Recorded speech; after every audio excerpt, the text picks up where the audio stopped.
Et oui, on est sur le Brickyard avec un circuit de 2,5 milles avec des vitesses de pointe atteignant les 380 km/h, donc ultra rapide, et des virages qui sont pas commodes parce qu'on se retrouve avec des virages à 9 degrés d'inclinaison seulement, donc ce qui fait en sorte que la voiture a tendance à décrocher très rapidement lorsqu'elle vous surprend.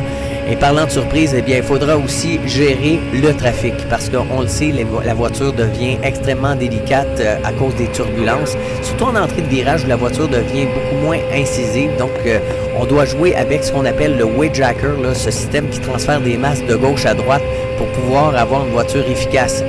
Malgré tout, malgré le problème que peut générer du trafic, on peut bénéficier de l'aspiration comme vous venez de le voir avec 2 aspirations, donc vitesse de pointe accrue.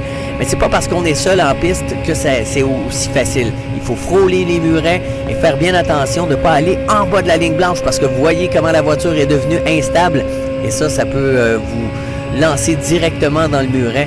Donc, soignez les vitesses de pointe. C'est comme ça qu'on peut vraiment réussir à être rapide en tournant le moins possible le volant. Donc, il faut rester sur ce qu'on appelle là, les traces noires, parce que si on reste dans le gris comme c'est le cas actuellement, la voiture devient beaucoup moins efficace en virage. On doit lever le pied pour pouvoir négocier le virage et à ce moment-là, on en paye le prix sur la ligne droite.